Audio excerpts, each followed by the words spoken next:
Jai Hind students, class 10th, exercise 7.4, question number 4. Here is the question. The two opposite vertices of a square are -1, 2 and 3, 2. Find the coordinates of the other two vertices. किसी वर्ग के दो सम्मुख शीर्ष -1, 2 और 3, 2 हैं। वर्ग के अन्य दोनों शीर्ष ज्ञात कीजिए। तो बच्चों ये मैंने नाम लिख दिया ABCD और ये मैंने एक स्क्वायर बना दिया। Okay, opposite vertices are given, that means it's -1, 2 and it will be 3, 2. Got it? ये मैंने बना दिया। अब आपको जो बाकी के दो वर्टिसेस हैं वो बताने हैं, है ना। तो इसको मैंने ले लिया XY और इसको आप ZR PR कुछ भी लेना चाहो ले लो, बट अभी एक से काम चलाते हैं। ठीक है, देखते हैं फिर क्या होता है। स्क्वायर की खासियत बताइए। स्क्वायर बहुत सारी हैं, बहुत सारी, डायगोनल्स के अलग हैं, साइड्स के अलग हैं, सब हैं, लेकिन यहाँ पर जो यूज़ होंगी ना बच्चों वो दो हैं। नंबर 1 कि इसकी all sides are equal, it's all sides are equal. First property हम ये वाली यूज करने वाले हैं। Okay, and second property I am going to use is it's all angles are of 90 degree. इसके सभी कोण 90 डिग्री के होते हैं। ये दूसरी चीज है जो हम यूज करेंगे। ठीक है, तो सबसे पहले बच्चों हम यहाँ लिखते हैं, माना बी शीर्ष के निर्देशांक XY है। ठीक है, let the coordinates of vertex be X and Y। ठीक है, पहली चीज। अब आप लिखेंगे since ABCD is a square, ABCD is a square। ठीक है, therefore AB is equal to BC is equal to CD is equal to DA and angle A is equal to angle B is equal to angle C is equal to 90 degree. ये दोनों चीजें मैंने शुरू में लिख ली। हिंदी वाले क्या लिखेंगे, चूंकि ABCD एक वर्ग है अतः। ठीक, ये दो चीजें। अब इसके बाद आ जाओ, AB is equal to BC। AB और BC इक्वल है। ओके, अगर ये इक्वल है बेटा तो इनके स्क्वायर्स भी इक्वल होंगे, है ना। AB square is equal to BC square, ऐसे लिख लो। ठीक है, तो AB निकाले, इसमें से इसको घटा देते, कोई फर्क तो पड़ता नहीं है। तो x -1 क्या बन जाएगा, x + 1 होल स्क्वायर। फिर y -2 तो y -2 होल स्क्वायर। ओके, यहाँ पर भी इसमें से ही इसको सब्ट्रैक्ट कर लो, तो ये हो जाएगा x -3 whole square plus y -2 whole square, ऐसे। ठीक है, अब इसको ओपन करते हैं, ये हो जाएगा x² + 2x + 1। इसको ओपन करेंगे तो y² -4y + 4 equals x² -6x + 9 and plus y² -4y + 4। Okay, तो x² से x² और y² से y² तो हो रहा है कैंसिल, और चांस की बात है कि -4y भी दोनों जगह एक जैसी चीज हमको मिल गई, ये भी कैंसिल। तो ये क्या रह गया, ये रह गया 2x + 5।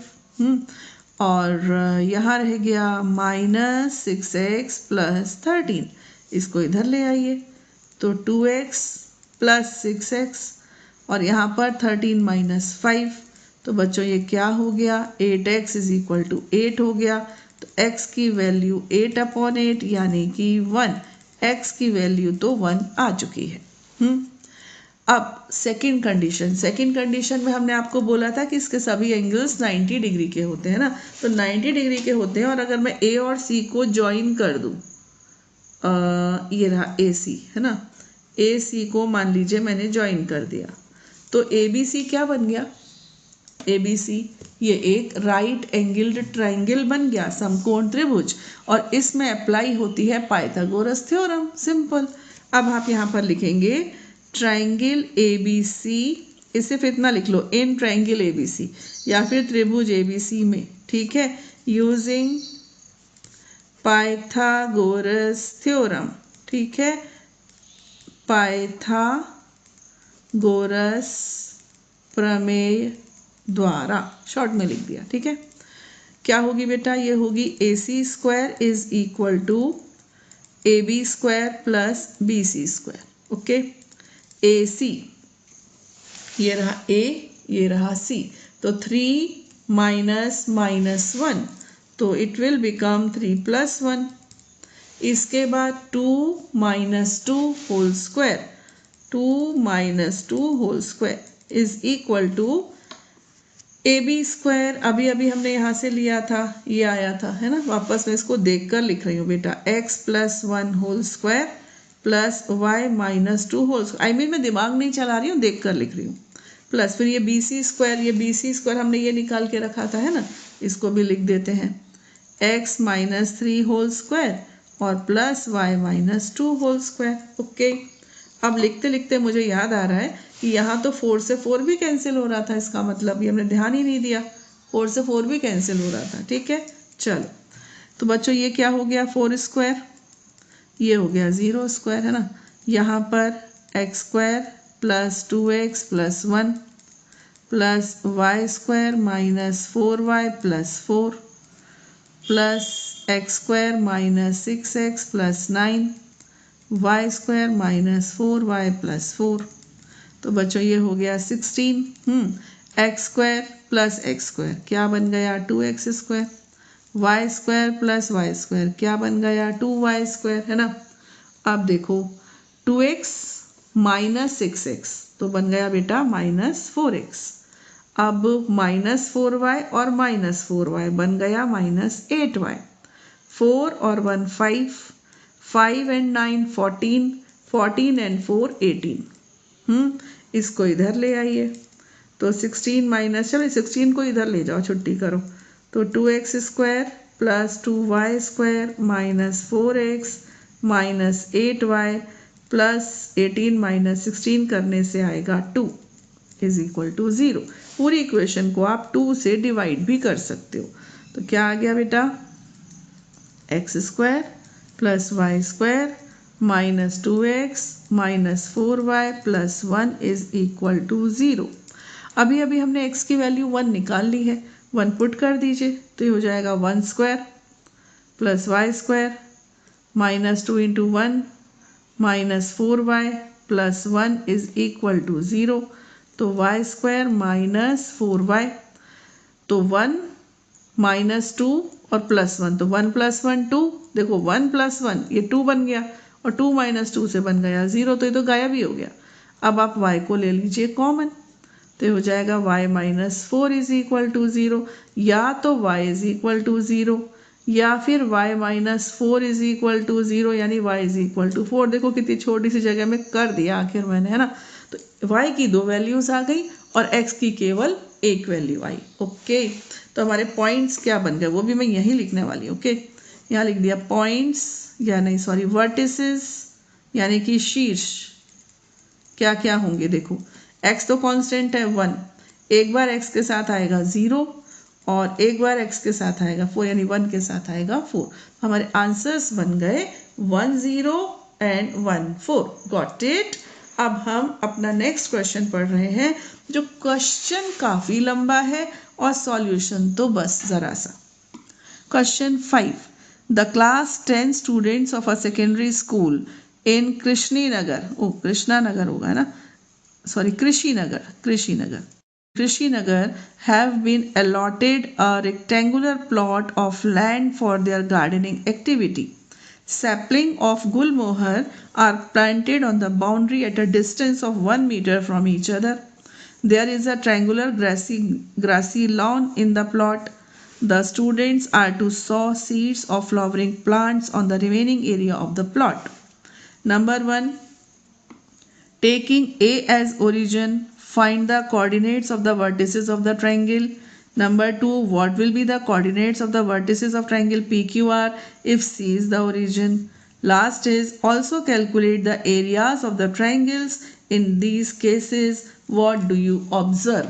इसको हम हिंदी में पढ़ देते हैं।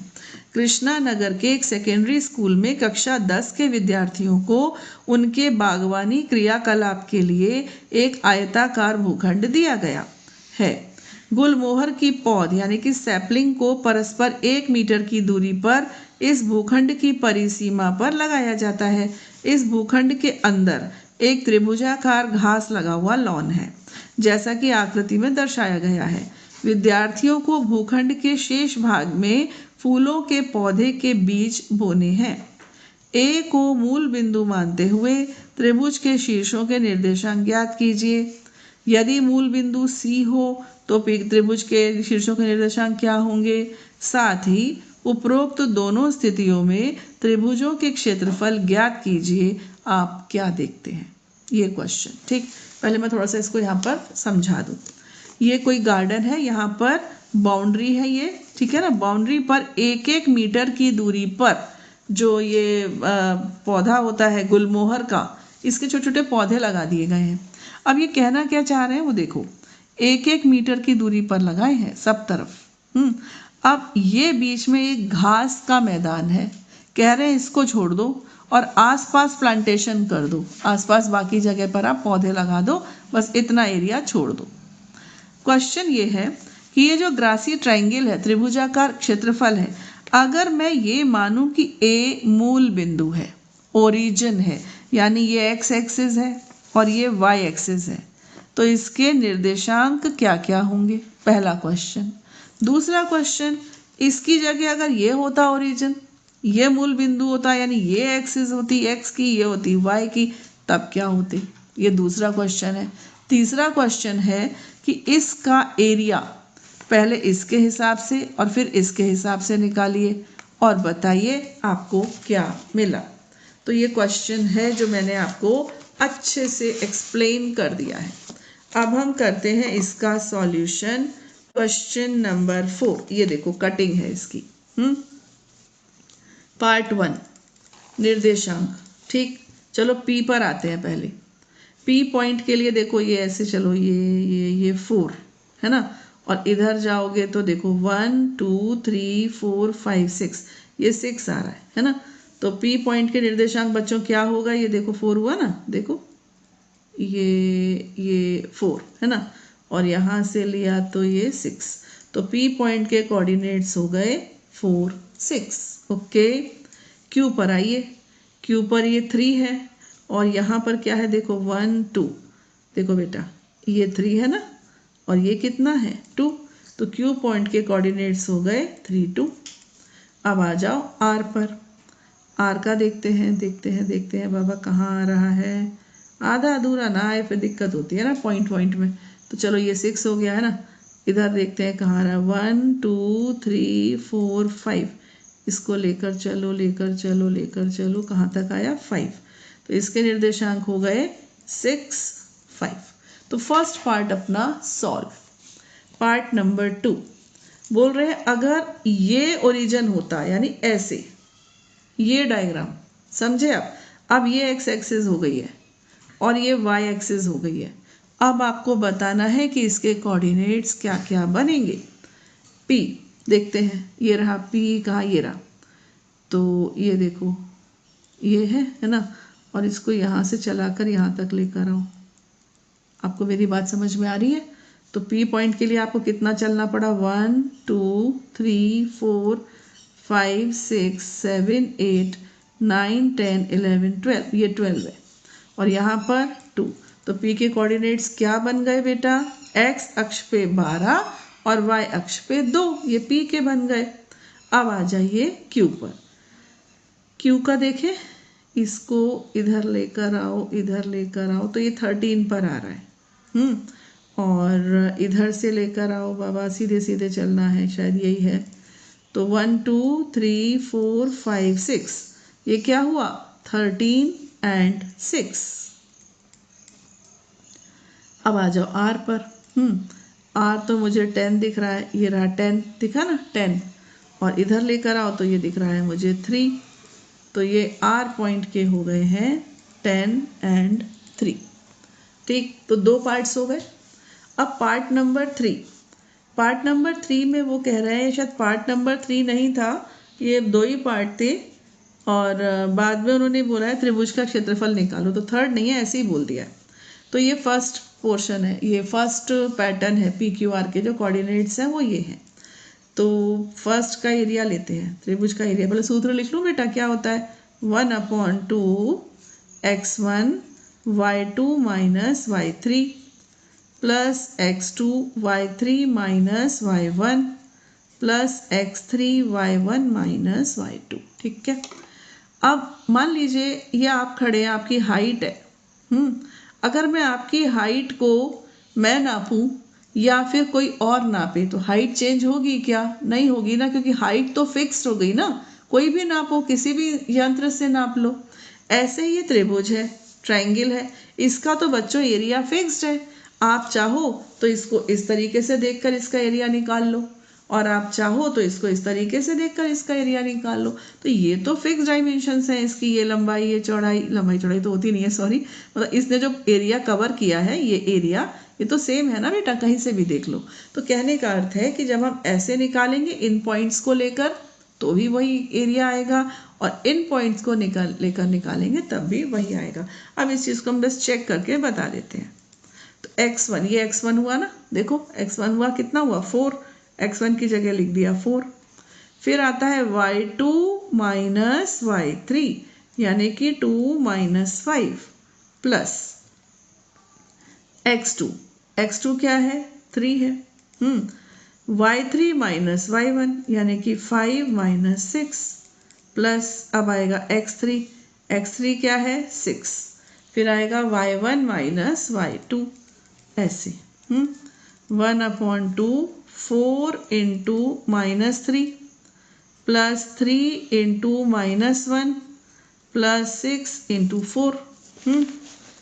अब यह हो गया -12 minus 3 plus 24, 1/2 minus 15 plus 24, 1/2 into 9 यानी कि 9/2 स्क्वायर यूनिट्स।